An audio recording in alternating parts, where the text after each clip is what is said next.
Izin berdiri, Bu. Ya. Bismillahirrahmanirrahim. Assalamualaikum warahmatullahi wabarakatuh. Rabbi shrahli sadri wa yassirli amri wahlul 'uqdatam min lisani yafqahu qawli. Alhamdulillah, sebenarnya saya mengucapkan terima kasih yang sebesar-besarnya kepada keluarga besar Yayasan Bahrul Ulum atas undangannya untuk menghadirkan saya.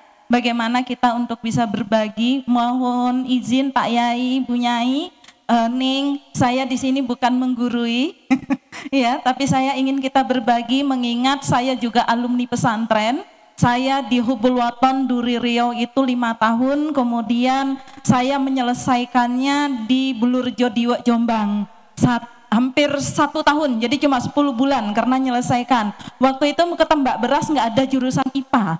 Saya pergi ke Mu'alimat juga nggak ada IPA. Akhirnya adanya di Bulurjo waktu itu gitu ya, tahun 94. Jadi mohon maaf saya tidak pakai bahasa Jawa, ya saya pakai bahasa Indonesia aja. Tapi alhamdulillah qadarullah saya sebagai konsultan PPA untuk wilayah Jawa Timur dan beberapa wilayah di Indonesia. Dan bagaimana saya harus berbicara di depan publik tentang kepesantrenan, mengingat saya hanya bicara dengan kondisi yang ada di lapangan, bahwa banyak orang yang menghujat pesantren seperti itu. Saya pasang badan Pak Yai, saya pasang badan Bu Nyai, ya. Karena apa? Karena hinaan kepada pesantren itu sampai bunyinya begini, nggak usah lagi lah masukin anak ke pesantren, toh juga di pesantren mereka dibully, toh mereka juga di pesantren akan dilecehkan. Nah kebetulan saya juga sebagai praktisi psikologi klinis dan forensik banyak melakukan pemeriksaan terhadap ngapunten, ustadz, bahkan yai. Saya agak sulit tuh kalau meriksa yai. Ya, rasa dua sisi gitu, tapi saya mau tidak mau harus jujur dengan apa yang sudah terjadi. Dan saya sampaikan kepada publik, yang salah bukan pesantrennya, tapi individunya. Ini yang harus dibedakan. Jadi bagaimana meyakinkan masyarakat bahwa tidak ada masalah dengan kepesantrenan, tidak ada masalah dengan pendidikannya. Tetapi kalau di dalamnya ada orang yang melakukan kesalahan, nah itu yang kita pertegas. Ada orang yang melakukan kesalahan, berarti itu adalah individunya. Ini yang harus kita clearkan dulu, begitu, supaya kita tidak salah arah, gitu ya. Nah, mohon izin Mas yang di belakang untuk materinya Bu Riza.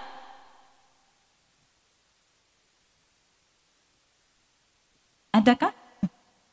Ya. Nah, kita sebenarnya sudah diatur di dalam Permenak, ya, bagaimana kemudian untuk pesantren ramah anak. Lanjut. Nah, kita definisikan dulu kita semua supaya enggak salah kaprah, ya, karena kita harus paham definisi kekerasan itu apa sebenarnya. Karena masyarakat sekarang tidak bisa kita pungkiri segala sesuatu diviralkan. Batan apa? Ya. Oh, pesantrennya di situ melakukan kekerasan, ternyata anaknya berantem. Nah, karena gini, mohon izin Bu Nyai, Pak Yai, itu saya selalu diminta kepolisian untuk turun ke lapangan. Jadi banyak laporan karena saya megang hampir seluruh Jawa Timur, ya. Jadi saya diminta untuk membantu proses-proses hukum dalam konteks ini benar nggak ya bullying gitu loh ya, ini benar nggak ya kekerasan. Maka kita harus sama-sama memiliki paradigma bahwa kekerasan itu adalah perbuatan individu atau kelompok yang berakibat timbulnya cedera. Ini untuk mas-mas santri, mbak-mbak santri, tolong dipahami ini ya. Jadi setiap perbuatan yang menimbulkan cedera, baik secara fisik, kalau fisik kita udah nggak bisa bicara lagi, pasti ada luka dan lain sebagainya. Yang kedua adalah psikis. Mohon maaf, banyak memang santri-santri kita yang sudah lepas dari pondok, ketika dia keluar, sekitar 3 hari yang lalu saya harus melakukan pemeriksaan terhadap pernah mondok, tapi menjadi brutal di luar.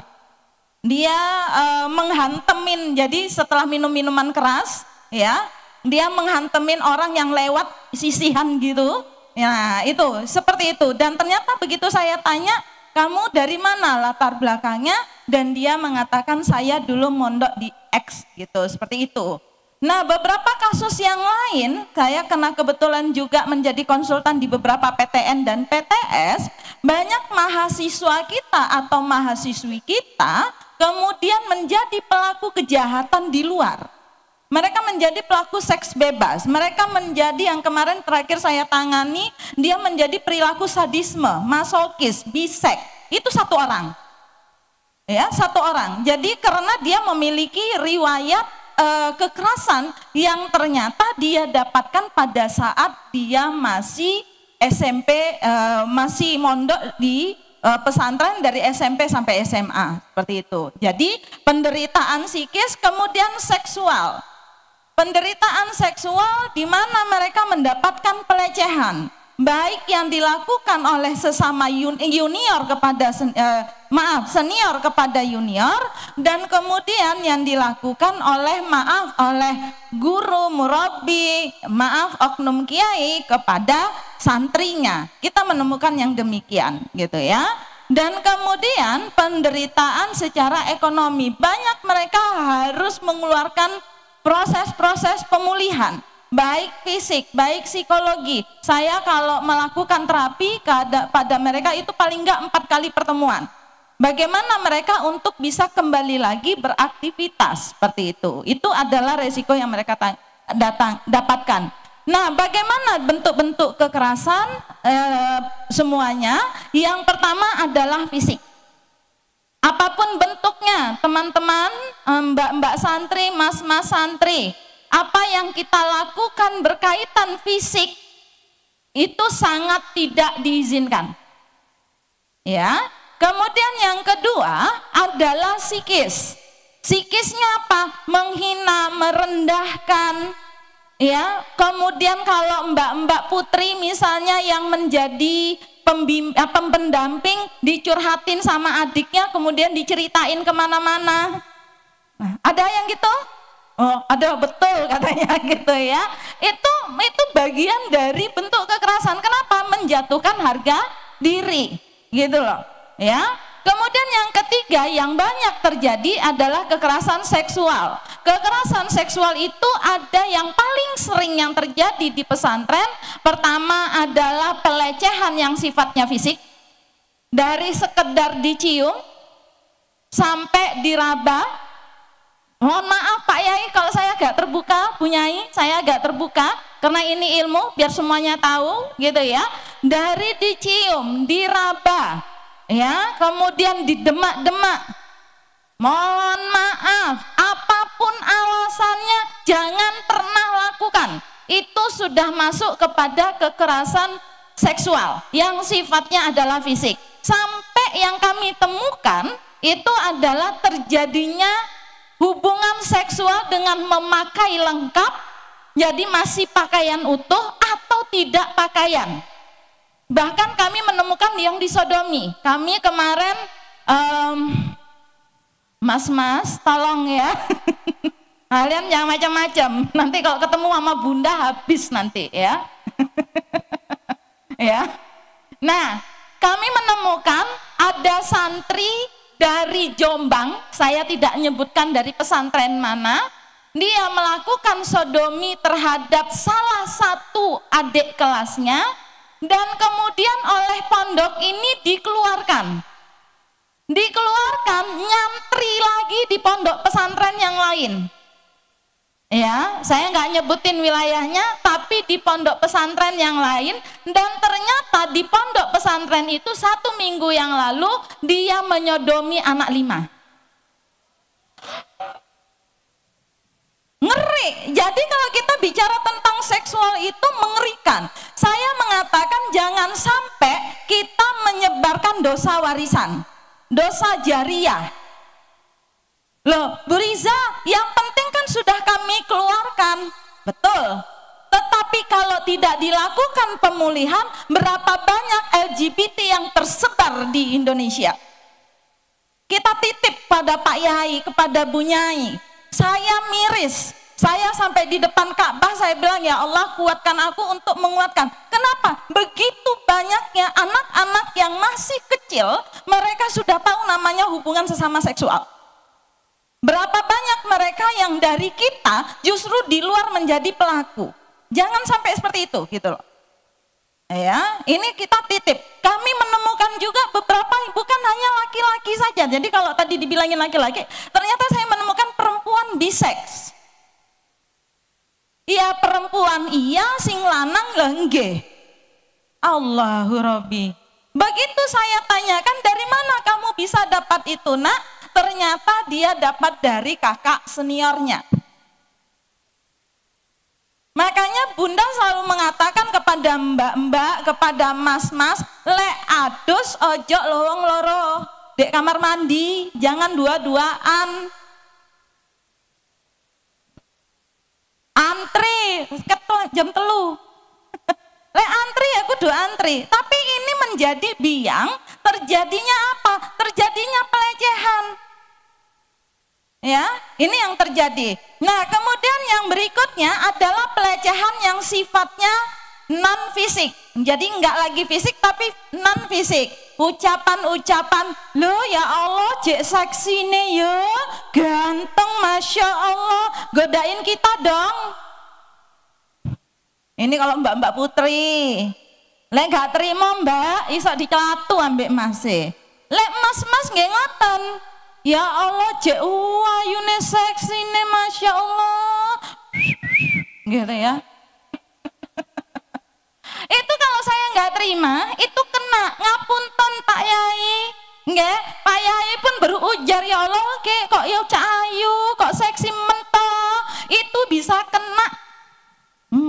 Loh kok bisa? Karena masing-masing orang, tadi Bu Nelatin sudah sampaikan, punya pengalaman mental yang berbeda. Kami pernah menemukan yang demikian, yang ternyata dia waktu sebelum mondok, dia pernah mengalami pelecehan. Dan dia sampai harus minum obat antidepresan. Begitu kemudian ada gurunya mengatakan begitu, inilah menjadi, kalau bahasa psikologinya itu trigger, atau bahasa umumnya pencetus untuk dia mengalami depresi. Ngeri ya? Nah, artinya apa? Hati-hati dalam berujar. Teman-teman putri, teman-teman putra, mas-mas santri, mas-mas dan mbak-mbak, kalau ada yang mandi jangan diintip. Ngapunten. Nggih, itu kalau di dalam psikologi namanya voyeurism, itu gangguan, itu problem, hampir sama dengan pedofil. Nah, oh senangnya ngintip kalau di gua lebang-lebang ngeten niku. Nah, itu bagian dari pelecehan yang sifatnya non fisik. Apalagi bentuknya mengirimkan stiker-stiker video-video porno. Wes, ya. Jangan sampai lakukan itu. Nah, itu yang kekerasan seksual. Kemudian kekerasan psikis. Kekerasan psikis merendahkan, tadi saya sudah sampaikan. Diskriminasi dan intoleransi. Ngapunten Pak Yai, Bu Nyai, anak-anak kita ini generasi alfa. Dikit-dikit baper, dikit-dikit baper. Benar apa mboten? Nggak ada angin, nggak ada hujan, temannya beli jilbab bagus dikit, itu udah merasa infil, bahasanya mereka. Saya insecure bunda, nah, itu bahasanya mereka. Kalau misalnya nanti di antara mereka ini Pak Yai, Bu Nyai, saya buka ini ya tentang mereka. Kalau nggak punya pacar itu dibully. Ora payu, ngoten di luar, saya nggak tahu ya kalau di dalam bener apa enggak. Ada apa enggak? Ada enggak? Ya, itu yang terjadi. Nah, kemudian apalagi yang terjadi pada anak-anak kita yang kekerasan yang enggak boleh adalah kebijakan-kebijakan yang mengandung kekerasan. Hukuman yang kita berikan tadi sudah disampaikan oleh Bu Nelatin, jangan sampai hukuman yang kemudian berdampak kepada fisik. Kenapa nggak boleh? Karena kita tahu ngapunten. Kita itu, tangan kita itu ketika memukul, kemudian ketika meninju, kemudian mengucap ucapan yang tidak benar, itu akan merusak sistem saraf kita. Itu singgarai kadang-kadang anak iki rada angel dituturi. Napa teng omah nggih pun biasa dapat begituan. Sudah di rumah sering mendapat hujatan, pergi ke pondok dia dapat hujatan juga, lengkap. Enggak berkembang jadinya. Gitu ya. Nah, kemudian lanjut, mohon maaf. Ya. Bagaimana latar belakang pelaku kekerasan? Yang pertama adalah mereka memiliki hubungan dekat dengan korban. Maaf, senior kepada junior, guru kepada siswa, ya, tenaga pendidik kepada siswa. Itu adalah hubungan emosional, termasuk mbak-mbak, mas-mas sing duwe pacar. Siapa sing duwe pacar dek kene? Yakin? Awas lo ya.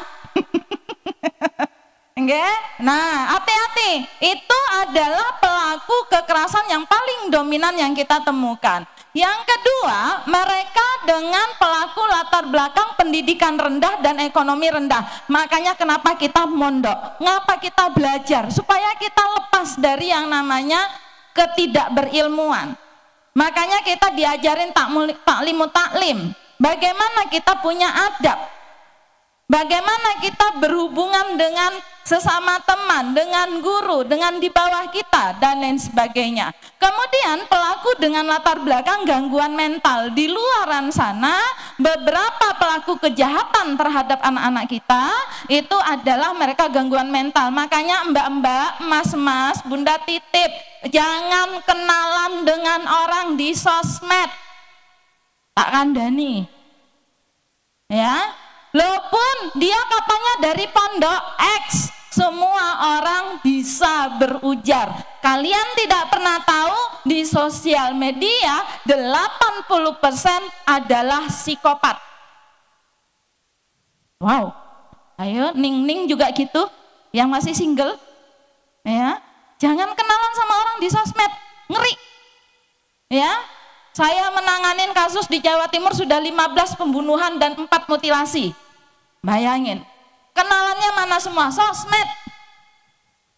Femisida kalau kami bilang. Kasus di Jombang itu anak umur 19 tahun, anak SMK. Sampai kepalanya diletakin di hutan, badannya letakin di pinggir sungai. Tolong tidak kenalan dengan orang di sosmed. Anda kalau pulang ke rumah, ojo mampir-mampir. Jangan kenalan orang di bis. Loh, saking gitunya ya, saking takutnya Bu Nyai, ngapunten. Ya, jangan percaya sama orang, ya. Kemudian banyak juga ternyata kalau di pondok itu pelaku yang pernah menjadi korban. Mereka balas dendam. Itu yang terjadi. Oke, next. Lanjut, mohon izin. Nah, biasanya cara penyelesaian yang kita lakukan secara umum, ya, ada yang menyelesaikan dengan melakukan kekerasan, dihukum, ya. Ada yang kemudian melakukan dengan cara dikeluarkan tapi tidak diselesaikan dulu psikologinya, ya. Kemudian ada yang beberapa diviralkan. Yang paling mengerikan ini yang diviralkan, ini yang merusak kita. Ini yang terjadi, ya. Kemudian lanjut. Lanjut Mas. Modusnya, ayo lanjut biar agak cepat, Ibu Menteri udah datang. Nah, ini tolong yang teman-teman, mbak-mbak, mas-mas santri, ya. Modus dari pelaku kejahatan chat grooming istilahnya. Apa itu chat grooming?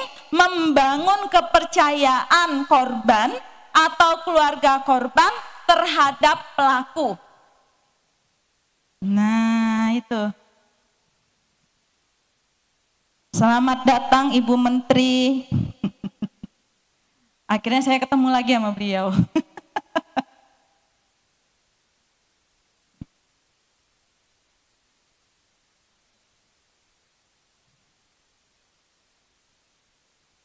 ucapkan Alhamdulillah.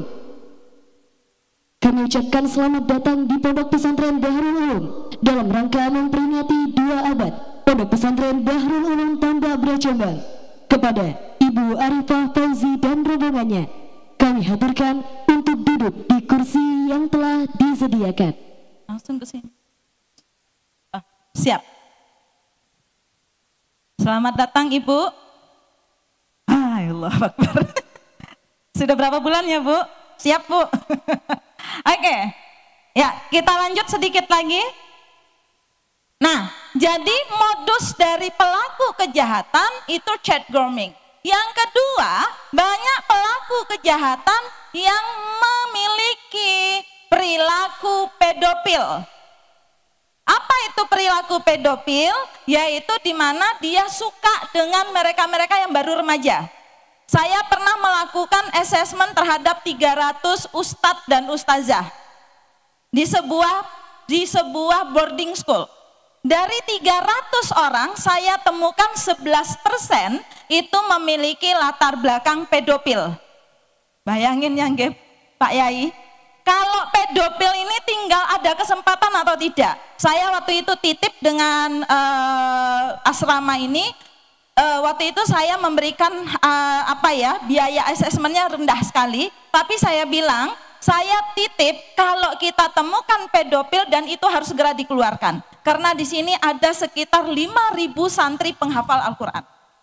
Kenapa kita harus begitu? Untuk menghindari hal-hal yang tidak diinginkan. Kita kan berusaha, gitu loh. Nah, itu yang kami lakukan. Jadi pedofil itu memang banyak terjadi di sekitar kita. Dan mohon maaf Pak Yai, Bu Nyai, kami pernah menemukan ada kasus di daerah A, pesantren B, C, D di Jawa Timur. Ternyata dia alumni dari salah satu pesantren di Jawa Timur dengan alumni latar belakang yang sama.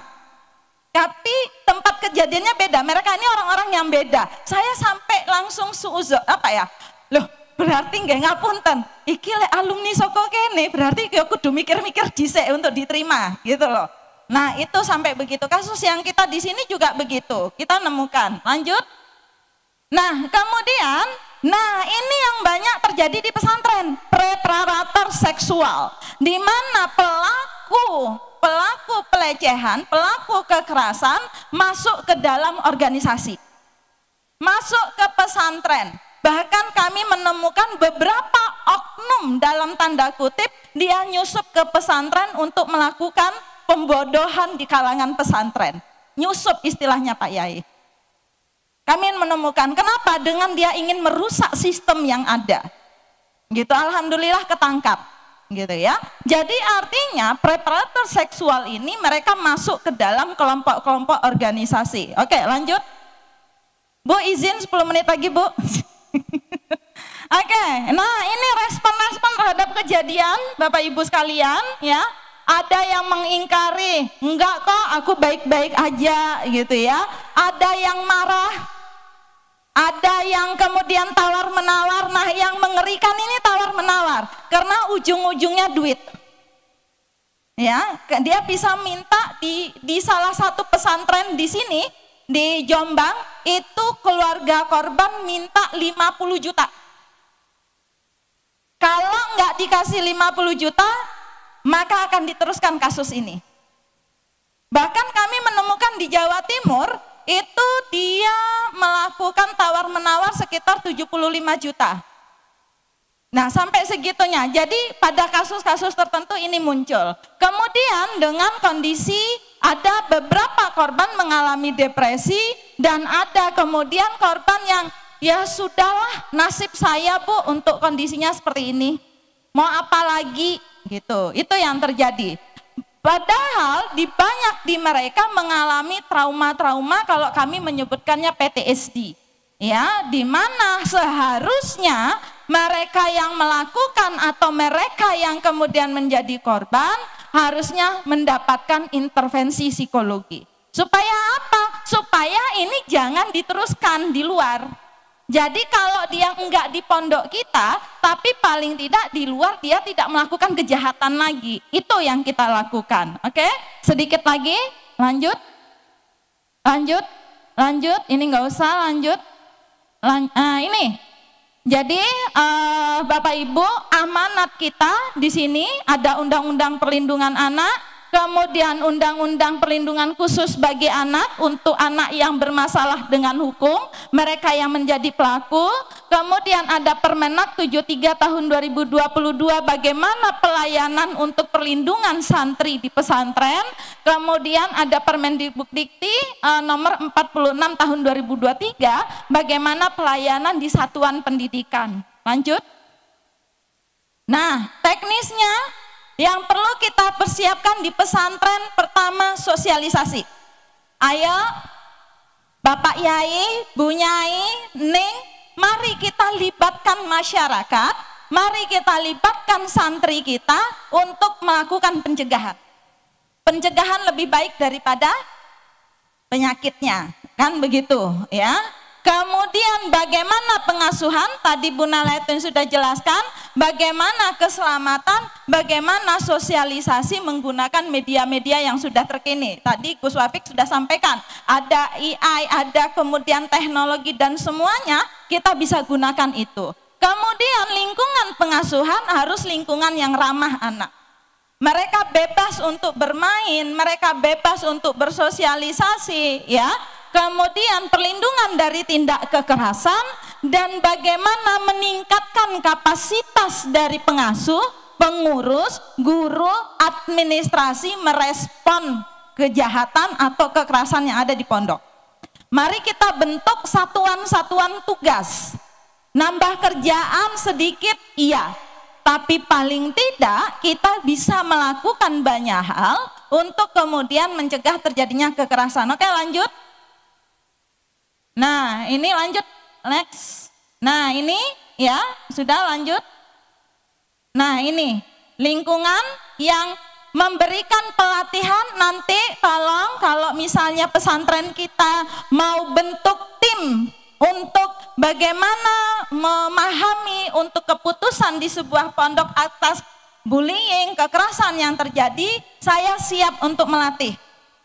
Ya, saya siap untuk melatih kita semua bagaimana memberikan pemahaman, melakukan penanganan, bagaimana melakukan wawancara.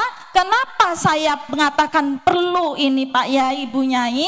Karena kalau kita salah penanganan, kita yang dituntut oleh publik. Nggak usah kan kita, polisi aja kalau salah penanganan bisa di pra-peradilan.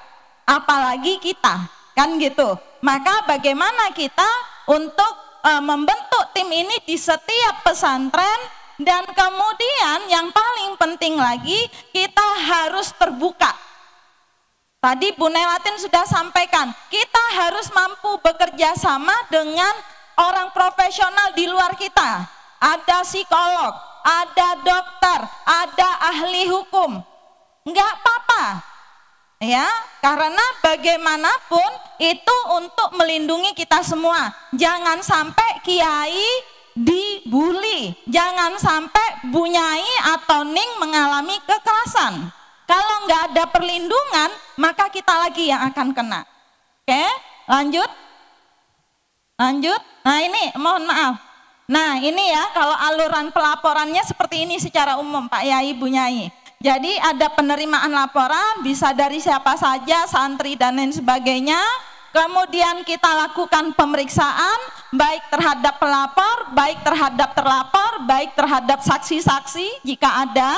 Kemudian kita periksa banyak hal, kalau fisik ada dokter, kemudian psikologinya. Kemudian dari itu semua kita menyusun kesimpulan. Ini kasusnya ringan, sedang, berat. Ya. Dan kemudian tindak lanjutnya apa? Nah, lanjut, sedikit lagi, lanjut. Nah ini Bapak Ibu sekalian, ada intervensi medis atau psikologi. Ingat, pemulihan psikologi tidaklah mudah, ya, butuh ahli. Nah, ada Bu Nelatin yang beliau memang di bidangnya bisa untuk dimanfaatkan untuk timnya beliau masuk ke sini gitu ya. Kemudian ada intervensi psikiatri. Psikiatri itu kalau udah santrinya udah mau bunuh diri, Udah yang mentalnya udah nggak karuan, nggak usah takut Bu Nyai, nggak usah takut Pak Yai untuk datang ke profesional, bukan berarti gendeng. Karena banyak yang takut ke psikolog, kok jarine gendeng ngoten. Padahal mboten, kita semua kan punya problem. Kemudian yang kedua adalah melakukan mandatory counseling. Mandatory counseling itu adalah counseling bagi pelaku. Kalau santri kita pelakunya lah seniornya, maka kita harus meminta dia melakukan mandatory counseling dengan melibatkan psikolog. Gitu ya, nanti kalau dia nggak berubah 6 bulan baru kita keluarkan. Saya biasanya begitu dengan beberapa pesantren. Kami sudah melakukan dan itu alhamdulillah ternyata progresnya cukup bagus. Dan yang terakhir next adalah melakukan lanjut enggak sebelumnya satu. Nah, proses hukum formal satu-satunya yang tidak boleh dimediasi yaitu pelecehan seksual. Oke? Mbak-mbak, mas-mas, Bunda titip nggih, satu-satunya yang nggak boleh dimediasi adalah pelecehan seksual. Ya, kalau masih cium oke, tapi kalau sudah petting, petting ke istilahnya apa ya? Melakukan sudah gesek-gesek, itu harus sudah proses hukum. Ya, masuknya di proses hukum. Hati-hati teman-teman. Teman-teman jangan pernah Anda masuk kepada dunia hukum.